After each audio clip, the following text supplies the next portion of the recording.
anyone in business, they better do business today to do business tomorrow. So many people who fail in business, they just do it for this transaction right here. They have no idea what's going to follow that.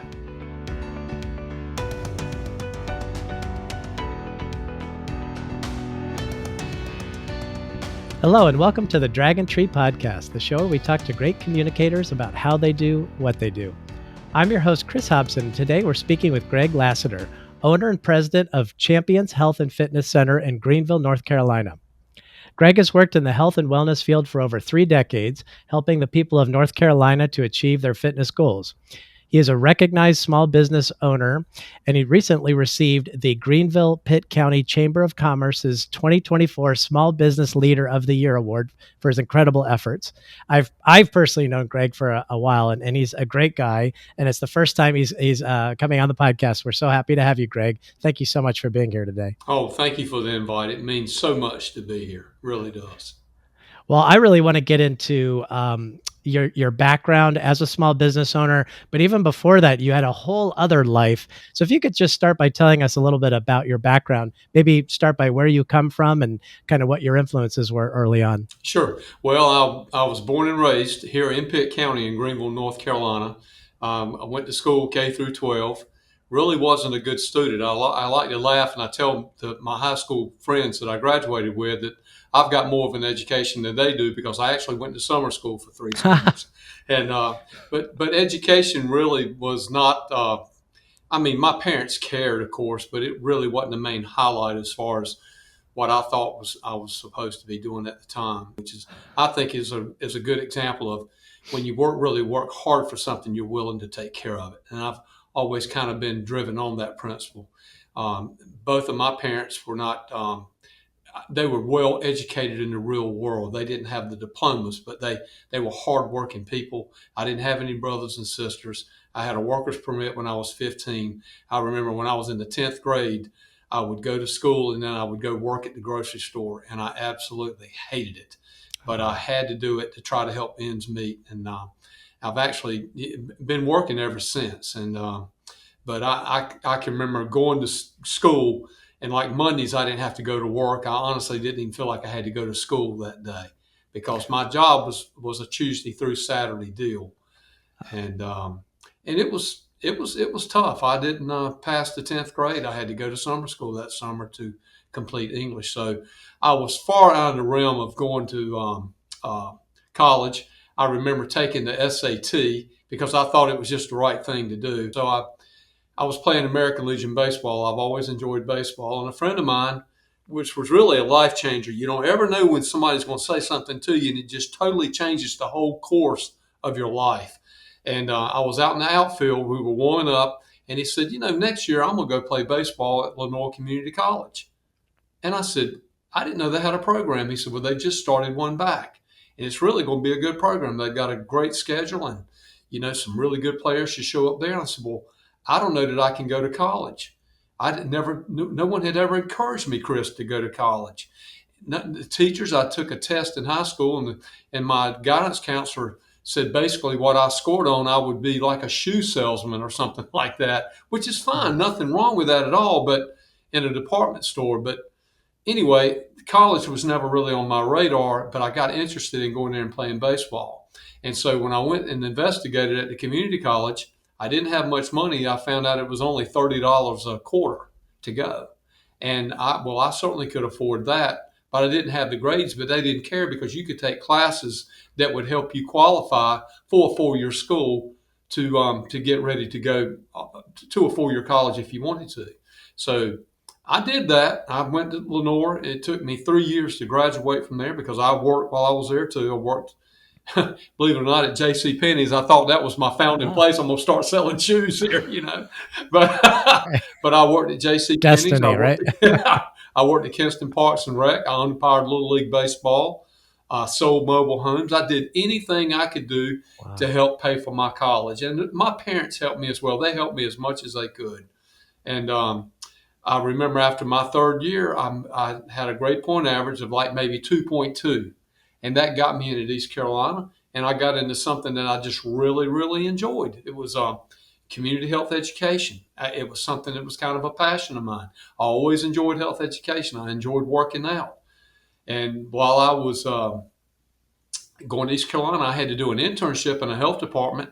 And they sent me about 300 miles away from here. Well, I was totally lost, man. I'd never been away from home before, especially in the foothills of the mountains. But to make a long story short, I ended up not even 2, 3 days after I'd been there, this lady invited me to her church. She said, you'll get a chance to meet some people in the community, and it'll give you a chance to kind of, maybe put some feeders out there to let people know who you are, and you're here doing an internship in the health department. So I went to church with her that night, and I tell young people this all the time. I was kind of like a kid just trying to gain my way. I wasn't a very religious person, but I would pray. I've always believed in that. And that night, I just prayed. I said, Lord, I've got to find a job. I've got to have something that I can do that will help me make money, because 40 hours a week at the health department, I was not supposed to be having any job. I was supposed to totally be concentrating on my internship. But what they didn't understand was I was trying to eat.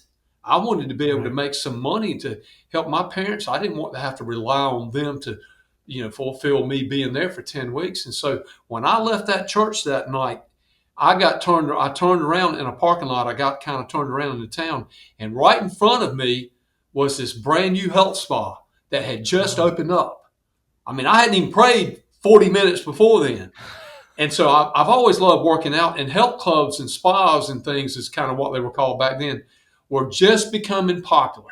Right. And they had taken an old grocery store, and I mean, it was beautiful. It was chrome and burgundy carpet, and the equipment was beautiful. I walked in there. They had an indoor spa, a whirlpool. And I walked in to look around, and I talked to the gentleman, and he offered me a job right on the spot. Wow. And so, yeah. So inspiring. Oh, man, I'm telling you, it gives me chills to think about it right now. So I was so thrilled to have a job, because I needed to make money, but also it was in a field that I was very interested in pursuing. And so back then they had men days and they had women days. Oh. They didn't work out together. You had a men days on like Tuesday, Thursday, and Saturday. You had women days the other days, and maybe they would switch them around from time to time. I don't know, but there weren't even treadmills. Clubs didn't even have treadmills back then. If you wanted to do cardio, you took a class, or you kind of worked out on the little exercise bike.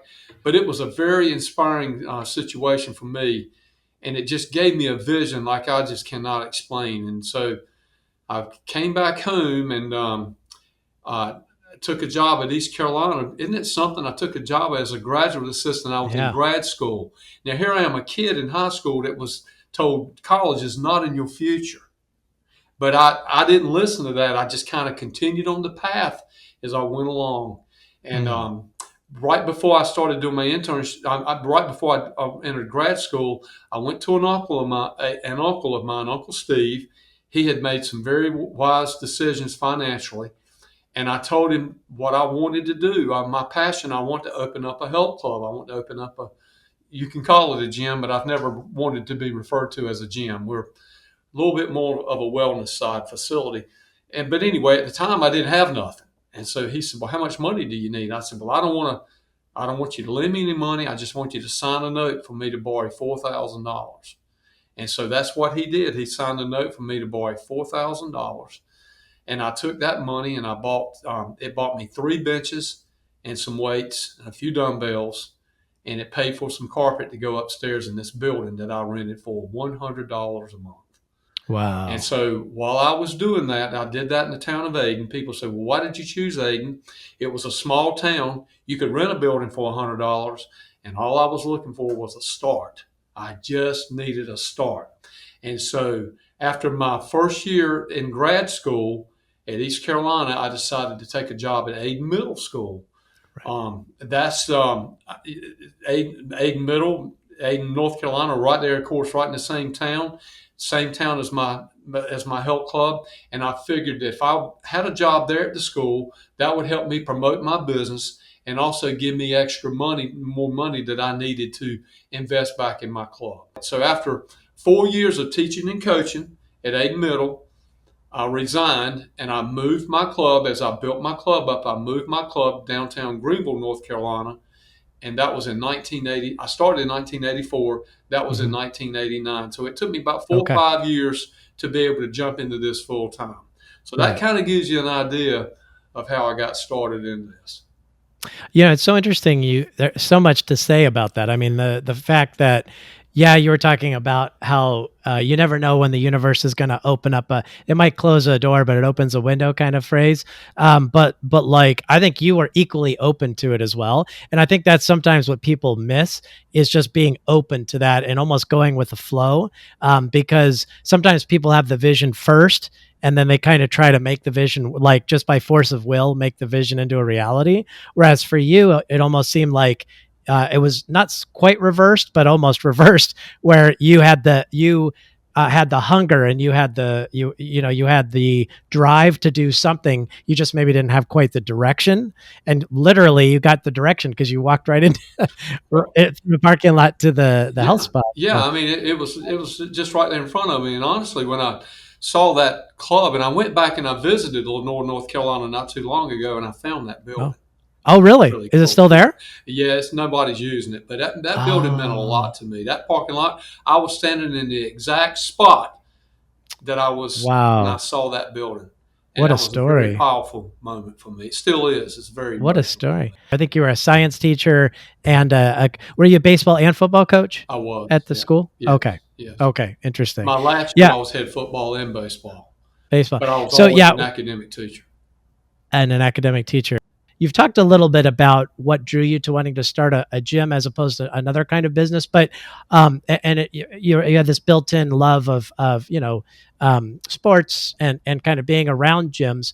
Was there more to it than just that? Because if I know you and people, you're kind of a people person. So there's lots of kind of businesses you could go in that are not as much interfacing with people, but at a gym you're constantly dealing with people. So can you talk a little bit about how that may have played into it? I think I got a lot of that from my parents because my parents were Mm. very outgoing people. My mom and my dad, anywhere I go, people were always telling me about how much they enjoyed my father, they enjoyed my mother, stories Oh, about my father, stories about my mother. And so I think I got that honestly when it came to actually communicating with people and also when it comes to really genuinely caring for people. My dad was, I used to say my dad was like an Archie Bunker and a Fred Sanford combined. And ah, you're probably your audience would be too young to remember Fred Sanford and Archie Bunker. But sure, yeah. my dad loved people, but my mother was a giver.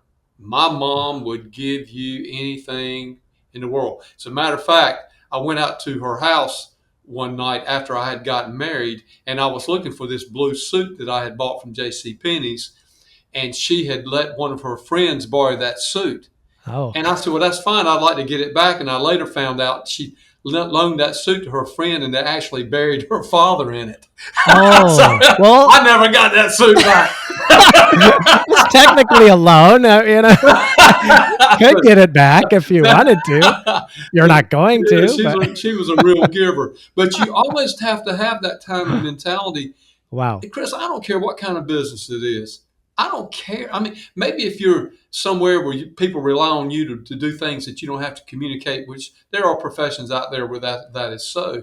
But if you run the hot dog stand, the taste of the hot dog is good, but the personality of the person making it comes into play as well. Whether you might want to go back and visit that hot dog stand because you really like that guy and you want him to make it. You want him to, Right. well, you know what? I'm going to go spend some money with him and I'm going to give him a nice tip because he's a great guy and I enjoy him and his food's good. Well, it's the same thing in my business. People come in here and I have built this business off the premises of speaking to people and keeping a club clean. And I did that when I had 3 pieces of equipment paying $100 a month rent to today where we got 23,000 square feet. We'll have over 900 to 1,000 people a day come in this club. And my building payment, and thank God the building is in my name and my wife's name, but our building payment's 20 grand a month. Now, Wow. how in the world could I have gone if you'd have told me back in 1984 that one day I was going to have to pay $20,000 a month rent, and I'm paying $100 a month rent at that time, and I just borrowed $4,000. I I don't know that I would have believed that or not, but I was working hard enough that I probably would have, because I knew I was on that kind of projectile. I know there's so many other businesses out there that they're so close. The services they offer are almost indistinguishable. But it's like it's the owners or there's almost a vibe about a place that's just open, and those seem to do better. And I think that that's probably the secret to your success, as you've already talked about. It is, the things that we have, people come to see me about. Folks think that people come in here for exercise, and they do, but a lot of it's mental health, Chris. They Oh, they they they they need this. They need the social aspect of what a club can offer as well. mm, They need those relationships. And especially, I've been in business long enough now to where I've got former members that are in nursing homes. We still go see these people.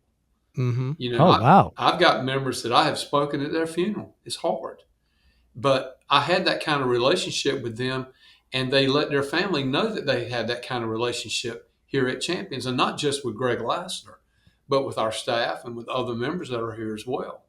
And so, the reasons that people come in here are not just physical by any means. A lot of it's mental. I discuss a lot of topics with people in this office. I could almost have a live podcast if they would allow me to do it.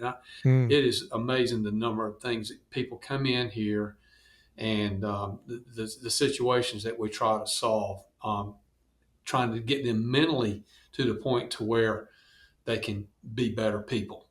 Hmm. Yeah, I think that speaks to the level of trust you've built up. And I was struck by one story I read where I mean, you basically just said it, but you've had people who, back in the day in the 80s when you had just three pieces of equipment, who have kind of been with you that whole time. I mean, they're Oh, they still coming have. into your club. There So, I was mean, one. that says everything. I had a I had a former employee coined this for me years ago. I couldn't have said it any better, and I use it in my ads. He said, "Greg, Champions is what a health club should be." Mm. And I said, "What did you say? Say that again. What did you say?" He said, Let me get trademark. Champions is what a health club should be." And we always, Brilliant. not all the time, but most of the time, we're in our ads and we'll say, "Champions is what a health club should be," because we Wow. do care about the people. If you care about the people, the money will follow. Yeah, Okay. we have to be concerned about our finances and things like that. But I'm telling you, if you do the right thing and you really, and I've used to hear this, and I used to say, well, yeah, yeah. Let me tell you, it is so true. Anyone in business, they better do business today to do business tomorrow. So many Oh. people who fell in business, they just do it for this transaction right here. They have no idea what's going to follow that. I had a member that backed into my truck about 3 months ago. Oh, no. He got out and looked at it and took off. You're like, I know where you live, man. Well, yeah, and we had him on camera, and I thought, well, I'm 65, and he was older than me, and I thought, and I really didn't see the damage when I went out there to look at it, and the guy that works for me said, "Look, it's dented right here, and it's dented in," and I said, "Yeah, it is." I didn't really worry about it. I said, I'm not going to say anything to him about it. I'm just not going to say anything. I didn't want the confrontation, and I didn't want him to have to pay the money. Now, let me tell you how this works. Okay, I just took my truck in. I've got an older, it's a Toyota Tundra, and it's a truck that I work out of, but some limbs fell on it, scratched it up. So I take it into the body shop and they fix it. I go to pick it up, and I said, "Oh man, I forgot that bumper there was dented and pushed in." And the body shop guy looked at it and said, "Oh, we missed that too." He goes, "Look, you had enough in your insurance. We'll just take care of that." Really? Now, Wow. you understand that story? I didn't even follow up on it, but it was still fixed for free. Now let me tell you about my body shop guy. How many people have I told that story to? A lot, which is only going to get him more business, because he could have said, "Well, Greg, that's going to be another $300 or $400." But he was honest with me. He goes, "You know what? Based off what we had to charge you and whatnot, the insurance claim," he goes, "it's not going to cost you anything out of pocket, and there's enough built in there. Just let me pay for that. We'll take care of that." Wow. And see, those kinds of things are the kind of business that I want to be a part of. Even today, a lady who hadn't checked her checking account, and we had her name in the computer wrong, and we couldn't find it. We finally researched it, but we've drafted her account for $37 a month for the past 12 months. To make her happy, we wrote her a check for $435 as a refund, because She hadn't checked her account, but at the same time, we didn't have her name in there correctly and we couldn't find it. So some of that was our fault as well. But how many people is she going to go back and tell, you know what? They took my money, but they gave it right back to me. It's doing the right thing. Yeah. It's just doing the right thing. No matter what the outcome's going to be, it's really just doing the right thing. Yeah. And sometimes we try to do the right thing. It turns out to be the wrong thing. We don't know, but as long as in your heart, you know that, you know what, I've done everything I can do. Do you have any mentors specifically in this space that that helped give you some direction, or is this just a case of you just made probably a lot of mistakes and learned from those, and that's a really great teacher anyway? Well, the only way that I can answer that is that I've had people that have come by my side that have helped me through some trying times. Like when my kids were small and I was working a lot of hours, my former fifth grade PE teacher retired, Charlie, and he would say, Greg, I've got it. Just get here when you want to. So I would show up 9, 10 o'clock in the morning, spending time with my children, and I would go to the gym because Charlie was retired and he would go down there and work Oh, for a membership. I mean, I didn't charge him for a membership, but what a trade-off, yeah. And so that I will always remember Charlie for that, and Charlie's still alive. Oh, He will always be dear to me, and I don't ever see him where he don't tell me he loves me, and I'll tell him the same thing. I mean, it's wow. just a great relationship. And I was not a good fifth grade student. I think Charlie actually took me to the office one day, and we laughed about that. Oh, But wow. Charlie was great. Some other mentors that have really helped me have been my competition. Oh, Yeah, because okay. I used to tell my football players, I would get them in the huddle, and I would always tell them, don't give this other team a reason to want to beat you. They already want to beat you. So if you say something to them that's going to make them madder or mad or whatever, it's only going to hurt us. So help the guy up when he falls down. If he's down at sportsmanship, pick him up. Give him a hand to help him pick up. Don't say anything. If he says anything to you, ugly or whatnot, just say, hey, man, hope you have a good game. You Mm. got to handle it that way. And in the huddle, you're like, I want to knock him out. But you know what? You keep that to yourself. The same philosophy has fueled me here in this business. I have had more competitors that have come through Greenville in the past 41 years. And they would say things like, we're going to put Greg out of business. And I would do nothing but smile because I realize they have a family, they have investors, they have people that have financially gone out on a limb for that business, and I have purposely and in my heart only wished them well because I knew that what they had just given me was more fire to keep going. It only made me better. It made me want to work harder. And I've got one competitor that I can just about go to him and shake his hand and thank him because he's probably responsible for me being in this building because of I can remember looking on a website. He actually mentioned Champions by name on his website in a negative way. Well, Wow. I didn't do any type of retribution. I They call just that chalkboard material, right? Is that what they call that in that's exactly sports world? right. And he's doing well, and he was young at the time. We've all had to grow up. I've done things back when I first got started in the business that I wouldn't have dared done today. We've all had to learn from that. But I took that as fuel to make me work harder. Because honestly, some of the things he was saying was true. And Oh, I had two clubs at the time, and I felt like the service had gone down at both clubs, and I was struggling, trying to juggle, trying to figure out how to make both of them better. And it would be like one plate would spin and one plate would fall, and sure. um, and so it really encouraged me to sell that other club and just invest in this one club and really put my efforts in this one. And it's led to what we got today. So Well, yeah, a mentor doesn't have to be somebody that you think is going to be on your side all the time. A mentor is someone who encourages you, even if it's in a negative manner. It can hmm. encourage you. Let me share this with you. I had a lady when I first got started in Aden came to see me, and she owned one of these beautiful spas that was here in Greenville. She was driving a nice little Cadillac. Here I am out there in an old uh, Ford Fairmont station wagon that I can't even drive to Raleigh, you know, and she's driving a brand new Cadillac, and she came in and she did consulting on the side, and she wanted to do a consultation with me for $40 for the hour. Chris, I didn't have it $25 in the bank. That's the truth. I couldn't afford her. She said, "Well, in 6 months you're going to be out of business." And man, that fueled me. That was the wrong. I told her, I said, "I'll be open in 6 months if I have to take a job at Hardee's just to prove you wrong." Now, let me Okay. tell you what ended with that. Not even 2 years later, I went to an auction. It was at her gym. The bank was auctioning off her equipment. Hey, guess how many people were there? One.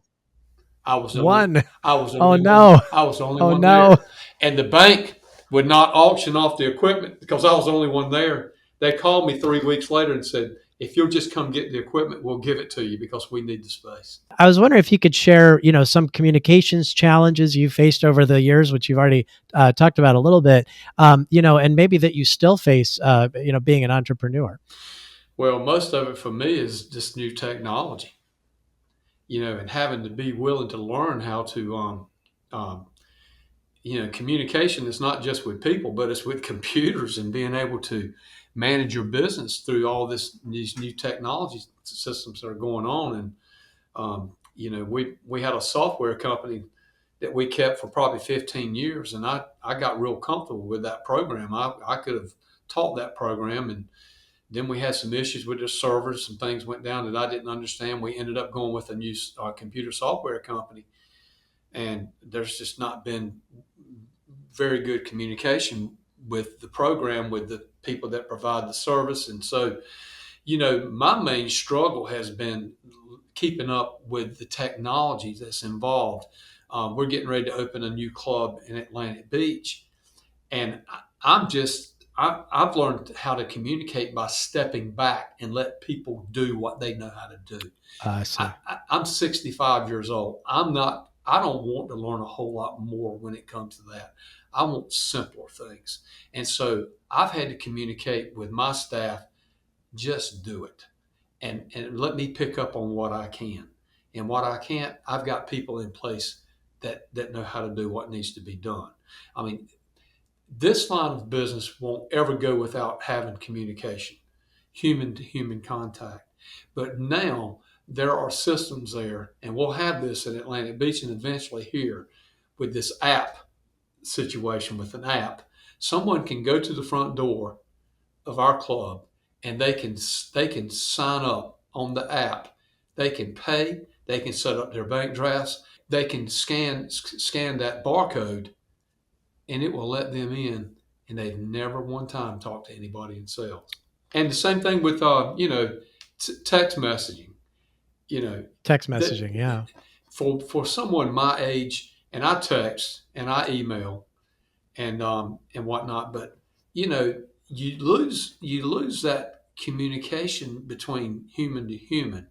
It takes a lot of the emotion out of it, which sometimes can be a good thing. I'm not going to say that, we haven't had situations here that we've had to communicate with someone over something. And the text message, you can say what you want to say and you leave the emotions out of it. It's And, true. and so it works better for both parties. But I don't think that people in business, when it comes to doing what I do, will ever totally be able to get away from a communication standpoint. We like to get to know the people. I mean, you think about some guy outside or lady, and they're putting in their information, and they're walking in your club, and you really don't know who they are. And so we still have to get to know these folks, Hmm. and so. But anyway. No, yeah. I think that that's very well said, and I think you hit on another really interesting point just a minute ago too. Of like, as an effective business owner, you've really learned to hire people, like do a really good job in the hiring process. Could you talk a little bit about that? What I have evolved from and what I've learned from is that if you're going to make it in business, don't give a person a reason not to do business with you. If you'll just do that, that'll pretty much carry you a long, long ways. And so when I hire people and I'm talking to people, I look for someone that I can either mold that'll be like-minded, like I am, or they're already there. They're there, and so um, it helps to have somebody when they come in and the first thing they say, "Yes, sir. How are you?" I love it. I love it. It's about manners. It's about respect. My parking lot is full. Chris, we'll have 1,000 people a day that are coming to this club. Everybody here, I have taught to our front staff, speak to that person when they come in. Tell them you appreciate them coming in this club. You don't know what their situation's like. You don't know what they're going through. They could be perfectly fine, or they could be someone who just lost a child, who just, the pet just died, or the mom's got cancer, or this, it could be something like that. Or it could be somebody that none of that's going on, but they don't get spoken to all day long. Nobody makes them aware that they're here. Yeah. That happens, Chris. So if they come here and, Jim comes in and he clocks in and I see his picture comes up on the screen and I see his name and I look at him and Jim, good to see you today, buddy. I hope you're doing great. You don't know Yeah. how far that could go for somebody. Yeah. And that's why we're here. That's Absolutely. exactly why we're here. And if I've got somebody at that front counter and they're more interested in their cell phone than they are to speaking these members, oh boy, we have a big problem. Oh no. And I have There's your solved some of those technology, right? problems right here recently. I mean, you've got to have people that, you got to have people in place that generally appreciate the members. And even the ones that I've had recently that are not working here anymore, they had that mentality, and I appreciated that in them. And I hope that these kids that work here and the adults too understand why I feel that way. We want them to have a great experience here at this club, and in turn, we have money to pay out bonuses and we have money to pay bills. Is there something, because we do have entrepreneurs, small business owners in our audience. Is there something that maybe one or two things that you wish you'd known when you started a small business, or you would tell your younger self, kind of advice you would impart to your younger self? Not all my businesses have been successful. I bought a nutrition store, and I offered the guy $90,000 for it, and he took it. Um, what I didn't realize at the time that about 75% of the inventory had expired. Oh no. Oh my gosh. Yeah, and so I paid $90,000 basically for like a storefront counter, and I assumed a lease. Should have listened to the wife on that one. But it did lead to us buying Cherry Oaks Pool and Fitness, because we've got Cherry Oaks Pool also. So we've got Oh. another fitness center with a very, very nice swimming pool. A lady walked in there one day and asked me if I wanted to buy a pool. I didn't know what she was talking about, Oh. and it turned out to be Cherry Oaks. And so, maybe she wouldn't have walked. Maybe I wouldn't have had that contact if I hadn't have opened that. If I hadn't have bought that nutrition store. And so we ended up closing that and made a few payments on that for a while until we got it paid off. And then I opened up your question was, what would I have done differently if I'd have listened to myself back Yeah. then? So Yeah. I had the president of a hospital call me years ago, and they were in a very, very, very small town, and they wanted a fitness center. And so I went there and borrowed about $90,000 seems to be the number, doesn't it? Borrowed about $90,000, bought equipment, renovated the building, got it in, and what I didn't realize at the time, we were going to partner with the hospital, but the board had not approved it. Oh, right. But I was talking to the president. It wasn't like I was talking to a nurse or a practitioner or something. I was talking to the president of the hospital. And I don't think he really thought it would have been an issue for them to approve it, but they didn't approve it. And we ended up selling that facility to somebody in the community that wanted to see it keep going. But I lost money on that deal too, and a lot of Hmm. time, and my heart was in the right place, but the people that were there just didn't want to back what they, honestly, Chris, I was an outsider. I want a part of the town. And I had one guy that was very brutally honest with me. He told me that I would never be a part of the community because I wasn't born there. Unfortunately, in the South, and even this is like more towards the east, towards the ocean, there are communities like that. And if you're not born here, unfortunately, young people are leaving that area because there's no economic growth. And so there's no economic growth. They have no choice but to pull up the roots and move somewhere where they can make a living. And you got other people there that have been there. They just want to see a change. I And see. so probably would have listened to myself instead of sometimes going on intuition. It's pretty good, but sometimes it's good to sit back and give it 3 or 4 days or maybe even a couple of weeks and examine the whole picture before you jump right in. Yeah, do your due diligence. If And I had have done that on both those situations, it would have saved me a lot of time and a lot of money. but it is hard. You see a business opportunity, and I mean, how are you supposed to know that the culture is what it is? But I see what you're saying. Yeah, If I'd have those are talked to very some more important people, fundamental right, if I'd have building talked to blocks. some more people in the community on that particular situation, I think I would have been a little bit more aware. Maybe give the board a chance to vote on it first. Right. You know, Well, this actually is an interesting segue to the fact that you mentioned earlier, you're opening another location in Atlantic Beach. And for people who don't know where that is, that's on the coast really on the ocean front of the Atlantic Ocean there in North Carolina, right, not far from Emerald. Well, basically part of Emerald Isle for people who know what that is. right. So what are you doing different? You've had some success with some expansions, but what is driving that move, if you don't mind talking about it, and can you talk about some future plans for that location? I like the challenge. I want to see if we can't make it with the residents that live in the Atlantic Beach, Morehead City, Pine Knoll Shores area. Right. We don't need but about 300 members to make that thing work. Okay. And I feel like we can do that. And with the group fitness classes that we'll offer, and that facility will cater more towards 40s plus market.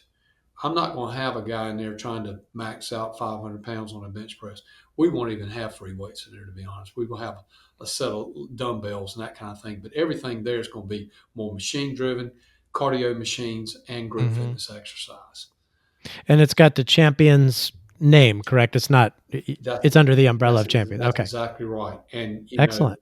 and I am very proud of that name. We have worked very hard to have an outstanding reputation in this community. I don't think it'll be a surprise for anyone who's watched up to this point. You're a very funny person. Another one of your passions is stand-up comedy. And for several years now, I know you've gotten up on stage and made people laugh, just like you're doing on this podcast. So I'm wondering, for some people, it might seem counterintuitive. You're this, very successful small business owner, and you're also hilarious. So what inspired you to get up on stage and pursue this passion? Well, really, my family. I Oh, mean, yeah, my mom and dad were just hilarious people, just very, very funny people. And it seemed like they were always at each other all the time. They always argued with each other and always fussed with each other, but they would always turn it back into something that they could turn back around and laugh at. And really, Chris, comedy sometimes comes from situations that are not good. And I yeah. experienced that as a child. Um, I've probably lived, my mother had a big family, and I think I've lived with every one of her family members at least once Oh, because my wow. mom and dad would split. And it was hard. I mean, it was hard.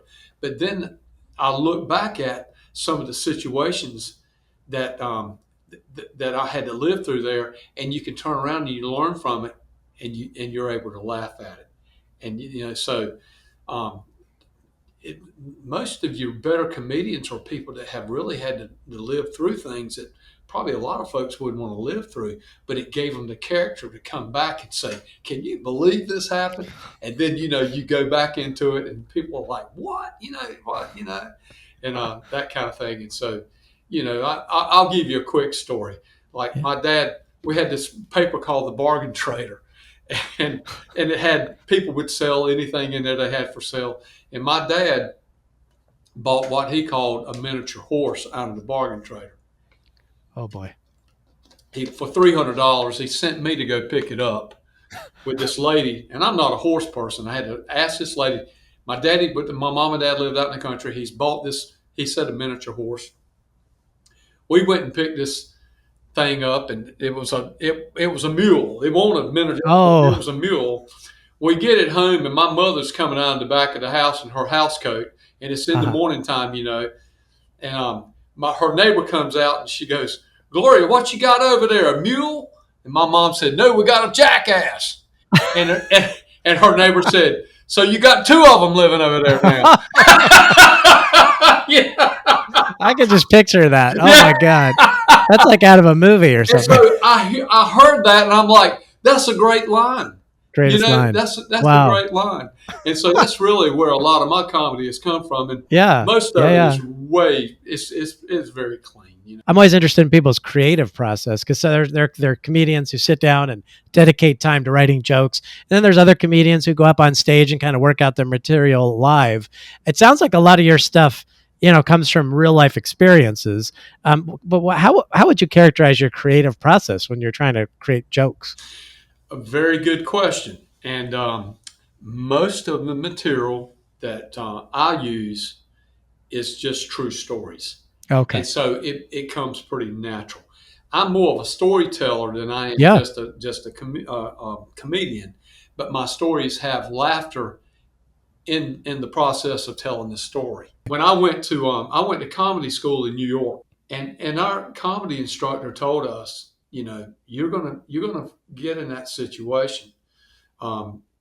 Be prepared. You need to know who your audience is, and because what might be funny to you might not be funny to everybody, and you just have to keep Oh. keep keep going. So I wonder, are there any good tips you have for entrepreneurs, or maybe have families of their own, or thinking about starting a family, about how do you preserve like a nice work life balance? And I'll just say that you've also got a very successful family as well as business. So how have you managed to strike a balance? Well, I mean, it's good. It depends on what kind of business you go in, and I understand that. But if you've got a business like here at Champions, I mean, we're open, all the time, and so you just about can't ever get away from it. But now my kids are gone. I mean, my boys are 32, and one will soon be 31 or 30, or maybe, yeah, 32 and 31, or yeah, I get missing out on that. But they, I can remember times that, I was at work, Monica was at home with the kids, and it was tough. But I did that for them. Right. A lot of it are your intentions and your purpose. Is your purpose from a selfish standpoint? Because are you working because you want to go out and just buy a new boat? Is your purpose working so you can drive one of the better cars in the neighborhood? Or is your purpose to work so you can have a better future for your children? And so it all comes into play. I mean, I think I've had one new vehicle all my life. I've never, my truck right now is 9 years old. Um, from a financial standpoint, because you're not going to make a ton of money in the health club business, you can make enough to make a good living and be able to take trips and go on things. And that's why I work. I work to be able to enjoy those kinds of things. And also, when my boys got to the age of Little League and those kinds of things, I had it so I could take off and I could be the coach and I could do some of the things like that I wanted to do. I was able to do that because my business was successful enough. I think where people get out of play is that when they've got a business that's not doing well and they're just so darn determined that they're going to make it work that the family comes away in the background. That's when Mm. you really need to start evaluating what's really important here. I remember when we had the club at the other location and things. This was like you know. 08, 09, 10, business, the economy, everything was just terrible. Right. And we had a staff meeting, and I got very emotional because I knew that I was going to have to lay a lot of these people off. We couldn't pay them. It's hard balance, Chris. When you open a business and you borrow money and you've got bills to pay, and then you've got obligations to your family as well, it's a hard balance. But to me, it's balancing it out. And I've mentored some men in this field. How do you balance that out? You have to weigh your values. If this business is tying you up to the point to where you're losing so much time with your children while they're young, you need to do something else because you're going to snap your fingers and those kids are going to be grown and they're going to be gone. Yeah. And the values that you instill in them right now will be everlasting. Such a good And, point. and then and the hard part about it is that a lot of people, especially men who fail in business, they take it out on their families, and it's Ugh. so unfair. It's very unfair. No, now everybody's a victim, and so that's what I told them when I accepted this award that I got this past year, which meant so much to me. It was a very emotional thing for me. But I told them, I said, being self-employed is not always what it's supposed to be. There have been many weeks that I have come home and I've looked at my wife and I said, we can't cash a check. We've got to wait. I had to sell some memberships to be able to put some money in the bank for my check to clear, because it was more important to me for my employees to make sure that their check clears. Because if their check doesn't clear, everybody else is going to hear about it. Right. So many a Good time I've point. had to wait to cash my check, but it's what we do. It's the American way. And I said this, and that's true. I said, I used to live in a trailer park. Now I help people in trailer parks. And it's because of the business and sticking it out and being able to have the fortune that I was very fortunate to be able to move into this location. And by the way, location does matter. For sure. I mean, Well, it matters. speaking of which, I do encourage people, and I'll ask you to say your website, and we'll put it in the show notes. I really, if anyone's going to, whether it's the low season or the high season, and you happen to be anywhere near kind of southeast coast of North Carolina, please do check out Champions Health and Fitness, Yeah. the new location opening there in Atlantic Beach. I know it's going to be amazing. And Greg, for people who, that's such a strong place to leave it. For people who want to reach out and contact you, maybe even to continue this conversation, Sure. what's a good place for them to find you? Look, they're welcome to my email. I'm open to everybody. It's Greg Lassiter, GregLassiter 5, the number 5 at gmail.com. Okay. And our website is championsofgreenville.com. Okay. And And they're we'll put welcome all to go that. to the website, and they can kind of see a little history as far as how I got started, and where it's come from.